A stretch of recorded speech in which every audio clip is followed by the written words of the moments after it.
ನಿನ್ನೆ ಏಕಾಏಕಿ ವಾರಾಂತ್ಯ ಕರ್ಫ್ಯೂವನ್ನು ಜಾರಿಗೊಳಿಸಿರುವ ರಾಜ್ಯ ಸರ್ಕಾರ ಪೊಲೀಸ್ ಇಲಾಖೆಯು ಕಟ್ಟುನಿಟ್ಟಿನ ಬಂದೋಬಸ್ತ್ ಏರ್ಪಡಿಸಬೇಕು ಅಂತ ಸೂಚನೆ ನೀಡಿದ ಅನ್ವಯ ಮಂಗಳೂರು ನಗರ ಪೊಲೀಸ್ ಆಯುಕ್ತ ಎನ್ ಶಶಿಕುಮಾರ್ ನೇತೃತ್ವದಲ್ಲಿ ನಿನ್ನೆ ಪೊಲೀಸರು ಎಲ್ಲೆಡೆ ಬಿಗಿ ಬಂದೋಬಸ್ತ್ ಏರ್ಪಡಿಸಿದರು. ಎಲ್ಲೆಡೆ ವಿಶೇಷ ಚೆಕ್ ಪೋಸ್ಟ್ಗಳನ್ನು ಬ್ಯಾರಿಕೇಡ್ಗಳನ್ನು ಅಳವಡಿಸಿ ಅಗತ್ಯ ಸಂಚಾರಕ್ಕೆ ಅನುಮತಿಯನ್ನು ನೀಡಿದರು. ಅನಗತ್ಯವಾಗಿ ಓಡಾಟ ನಡೆಸುವ ವಾಹನಗಳನ್ನು ಸೀಸ್ ಮಾಡಲಾಗಿದ್ದು ನಗರವನ್ನು ಸಂಪರ್ಕಿಸುವ ರಸ್ತೆಗಳಲ್ಲಿ ಚೆಕ್ ಪೋಸ್ಟ್ ಹಾಕಲಾಗಿದೆ.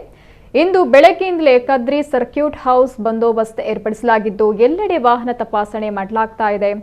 ನಿನ್ನೆ ರಾತ್ರಿ ವಾಹನ ತಪಾಸಣೆ ಸಂದರ್ಭ ಕದ್ರಿ ಪೊಲೀಸ್ ಠಾಣೆಯಲ್ಲಿ ಇರುವ 2 ಬೀದಿ ನಾಯಿಗಳು ಪೊಲೀಸ್ ಆಯುಕ್ತರನ್ನ ಕಂಡು ಅವರ ಬಳಿ ಬಂದು ಮೈ ಮೇಲೆ ಏರಿ ಪ್ರೀತಿ ತೋರಿಸ್ತಾ ಇರುವ ದೃಶ್ಯವೂ ಕಂಡುಬಂದಿತ್ತು. ಕಮಿಷನರ್ ಅವರು ಕೂಡ ನಾಯಿಗಳ ಮೈದಳವಿ ಪ್ರೀತಿ ತೋರಿಸ್ತಾ ಇರುವ ದೃಶ್ಯವೂ ಕಂಡುಬಂದಿತ್ತು.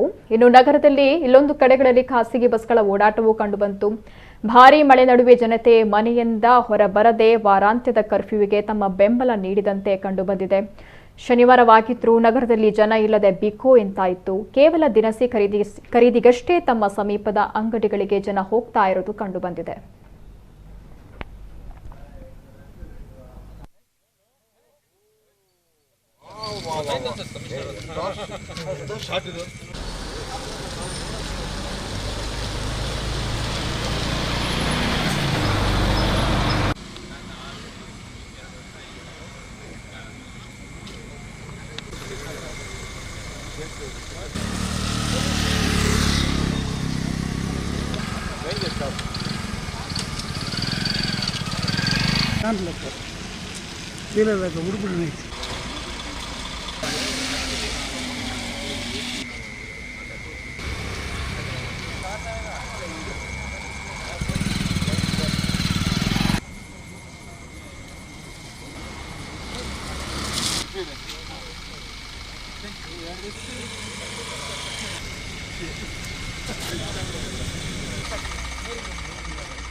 ಕೋವಿಡ್ ಪ್ರಕರಣಗಳು ರಾಜ್ಯದಲ್ಲಿ ಜಾಸ್ತಿ ಆಗ್ತಿರೋದ್ರ ಹಿನ್ನೆಲೆಯಲ್ಲಿ ರಾಜ್ಯ ಸರ್ಕಾರ ಮತ್ತು ಜಿಲ್ಲಾಡಳಿತ ವೀಕೆಂಡ್ ಕರ್ಫ್ಯೂನ ಮತ್ತು ನೈಟ್ ಕರ್ಫ್ಯೂನ ಜಾರಿ ಮಾಡಿದ್ದಾರೆ.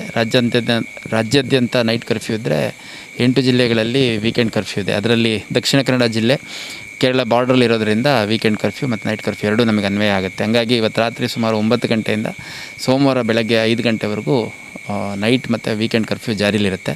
ಅದರ ಹಿನ್ನೆಲೆಯಲ್ಲಿ ನಮ್ಮ ಮಂಗಳೂರು ಕಮಿಷನರೇಟ್ ವ್ಯಾಪ್ತಿಯಲ್ಲಿ ಬಾರ್ಡ್ರಲ್ಲಿ ಇರುವಂಥ ಒಟ್ಟು 6 ಚೆಕ್ ಪೋಸ್ಟ್ಗಳನ್ನ ಸೇರಿದಂತೆ ಒಟ್ಟು 18 ಚೆಕ್ ಪೋಸ್ಟ್ಗಳನ್ನ ನಾವು ಹಾಕ್ಕೊಂಡಿದ್ದೀವಿ. ಪ್ರತಿ ಚೆಕ್ ಪೋಸ್ಟಲ್ಲಿ 10 ರಿಂದ 12 ಜನ ಸಿಬ್ಬಂದಿಗಳನ್ನ ನಿಯೋಜನೆ ಮಾಡಿದ್ದೀವಿ. 3 ಶಿಫ್ಟ್ಸಲ್ಲಿ ಕೆಲಸ ಮಾಡ್ತಾರೆ. ಹಂಗಾಗಿ ಏನು ಮಾರ್ಗಸೂಚಿ ಇದೆ ಅದನ್ನು ಹೊರತುಪಡಿಸಿ ಯಾರೂ ಅನಗತ್ಯವಾಗಿ ರಸ್ತೆ ಮೇಲೆ ಬರಬಾರ್ದು. ಯಾಕೆಂದರೆ ಭಾಳ ಸ್ಪಷ್ಟವಾಗಿ ಬೆಳಗ್ಗೆ 5 ಗಂಟೆಯಿಂದ 2 ಗಂಟೆವರೆಗೂ ಅಗತ್ಯ ವಸ್ತುಗಳು ಅಂದರೆ ದವಸ ಧಾನ್ಯಗಳು, ತರಕಾರಿ, ಹಣ್ಣು, ಹಾಲು, ಮೊಟ್ಟೆ, ಮಾಂಸ ಇಷ್ಟು ಮಾತ್ರ ಎಸೆನ್ಷಿಯಲ್ ಕಮಾಡಿಟೀಸ್ ಮಾತ್ರ ಅವಕಾಶ ಇದೆ. ಅದೇ ರೀತಿ ಮೆಡಿಕಲ್ ಸ್ಟೋರ್ಸ್ಗೆ ಹೋಗುವಂಥವ್ರು ಮತ್ತು ಹೆಲ್ತ್ ಎಮರ್ಜೆನ್ಸಿ ಇದ್ದಂಥವ್ರು ಮಾತ್ರ ಬರ್ಬೋದು. ಅದನ್ನ ಹೊರತುಪಡಿಸಿ ಬೇರೆ ಯಾರೇ ಅನಗತ್ಯವಾಗಿ ರಸ್ತೆ ಮೇಲೆ ಓಡಾಡಿದರೆ ಅಂಥವ್ರ ವಾಹನಗಳನ್ನ ಸೀಸ್ ಮಾಡಲಾಗುತ್ತೆ.